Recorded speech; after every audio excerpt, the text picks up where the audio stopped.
ಎಲ್ಲರಿಗೂ ನಮಸ್ಕಾರ. ರಾಧಿಕಾಸ್ RR ಕಿಚನ್ಗೆ ಸ್ವಾಗತ. ನಾನಿವತ್ತು ಮೊಟ್ಟೆ ಸಾರು ಮಾಡ್ತಾ ಇದ್ದೀನಿ. ಮೊಟ್ಟೆಯನ್ನು ಬೇಯಿಸಿ ಮಾಡುವ ಸಾರಲ್ಲ ಇದು. ಈ ಮೊಟ್ಟೆ ಸಾರಿಗೆ ನಾವು ಮೊಟ್ಟೆಯನ್ನು ಒಡೆದು ಹಾಕ್ತೀವಿ. ಈ ಸಾರು ತುಂಬ ಟೇಸ್ಟಿಯಾಗಿರುತ್ತೆ, ಹಾಗೆ ಸುಲಭವಾಗಿ ಮಾಡ್ಬೋದು. ಹಾಗಾದರೆ ಈ ಮೊಟ್ಟೆ ಸಾರನ್ನು ಹೇಗೆ ಮಾಡೋದು ಅಂತ ನೋಡೋ ಬನ್ನಿ.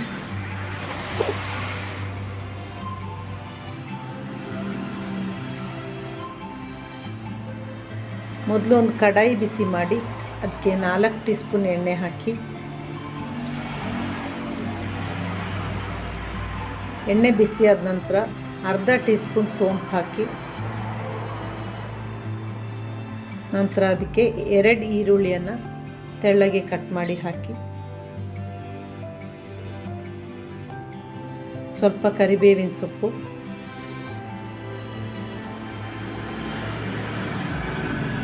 ಮೂರು ಹಸಿಮೆಣಸನ್ನು ಕಟ್ ಮಾಡಿ ಹಾಕಿ, ಈರುಳ್ಳಿಯನ್ನು ಚೆನ್ನಾಗಿ ಹುರಿಯಿರಿ.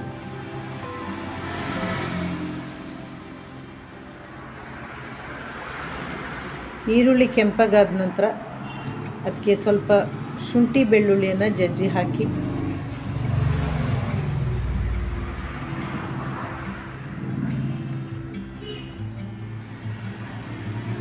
ನಂತರ ಶುಂಠಿ ಬೆಳ್ಳುಳ್ಳಿಯ ಹಸಿ ವಾಸನೆ ಹೋಗೋವರೆಗೆ ಇದನ್ನು ಹುರ್ಕೋಬೇಕು. ನಂತರ ಇದಕ್ಕೆ 2 ಟೀ ಸ್ಪೂನ್ ಧನಿಯಾ ಪುಡಿ, ಅರ್ಧ ಟೀ ಸ್ಪೂನ್ ಅರಿಶಿನ ಪುಡಿ, 1 ಟೀ ಸ್ಪೂನ್ ಮೆಣಸಿನ ಪುಡಿ, 1 ಟೀ ಸ್ಪೂನ್ ಕರಿಮೆಣಸಿನ ಪುಡಿ,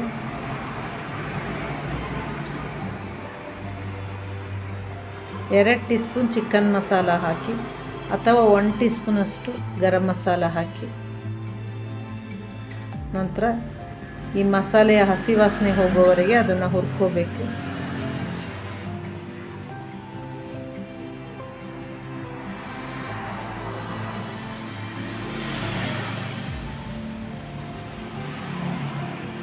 ನಂತರ ಇದಕ್ಕೆ 3 ಟೊಮೆಟೊನ ಕಟ್ ಮಾಡಿ ಹಾಕಿ,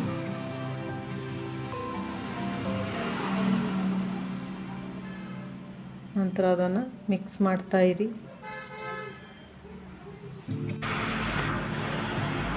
ಟೊಮೆಟೊ ಮೆತ್ತಗಾಗೋವರೆಗೆ ಇದನ್ನು ಮಿಕ್ಸ್ ಮಾಡ್ತಾ ಇರಬೇಕು.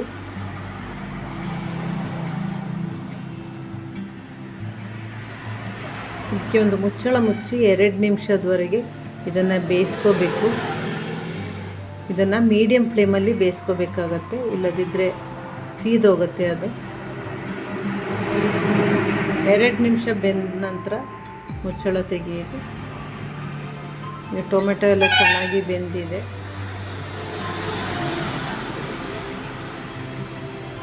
ಈಗ ಇದಕ್ಕೆ 2 ಕಪ್ನಷ್ಟು ನೀರು ಹಾಕಿ,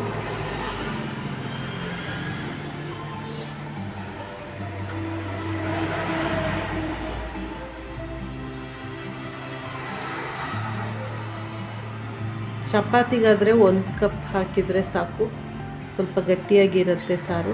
ಅನ್ನಕ್ಕಾದರೆ 2 ಕಪ್ ನೀರು ಹಾಕ್ಕೊಳ್ಳಿ.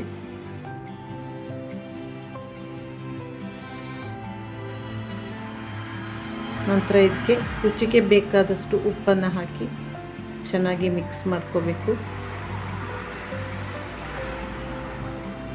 ನಂತರ ಇದನ್ನು ಚೆನ್ನಾಗಿ ಕುದಿಯಲು ಬಿಡಿ.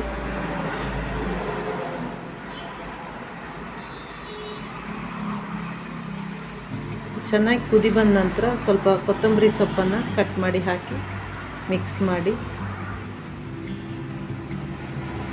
ನಂತರ ಇದಕ್ಕೆ ಮೊಟ್ಟೆಯನ್ನು ಒಡೆದು ಹಾಕಬೇಕು.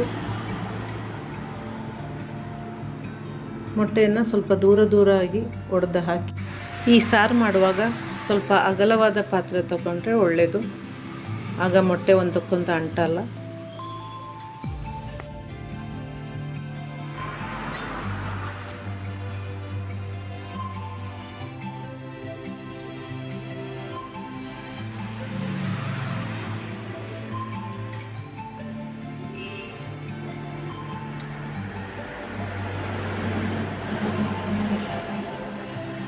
ಎಲ್ಲ ಮೊಟ್ಟೆ ಒಡೆದು ಹಾಕಿದ ನಂತರ ಗ್ಯಾಸನ್ನು ಮೀಡಿಯಮ್ ಫ್ಲೇಮಲ್ಲಿ ಹಾಕಿ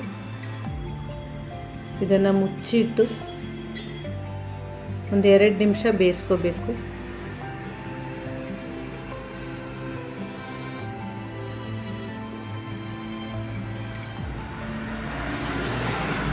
ಎರಡು ನಿಮಿಷದ ನಂತರ ಮೊಟ್ಟೆಯನ್ನೆಲ್ಲ ತಿರುಗಿಸಿ ಹಾಕಿ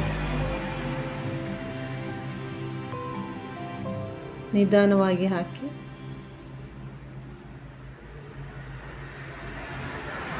ಮತ್ತೆ ಮುಚ್ಚಿ ಇಟ್ಟು 2 ನಿಮಿಷ ಮೀಡಿಯಂ ಫ್ಲೇಮಲ್ಲಿ ಬೇಯಿಸ್ಕೋಬೇಕು.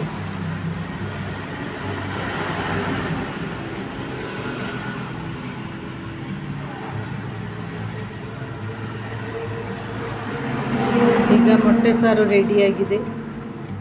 ಇದು ತುಂಬ ಟೇಸ್ಟಿಯಾಗಿರುತ್ತೆ. ಅನ್ನಕ್ಕೆ, ಚಪಾತಿಗೆ, ದೋಸೆಗೆ, ಇಡ್ಲಿಗೆ ಎಲ್ಲದಕ್ಕೂ ಈ ಸಾರು ಹೊಂದ್ಕೊಳ್ಳುತ್ತೆ.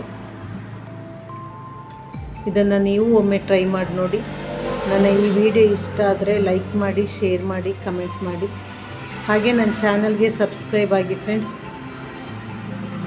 Thank you for watching.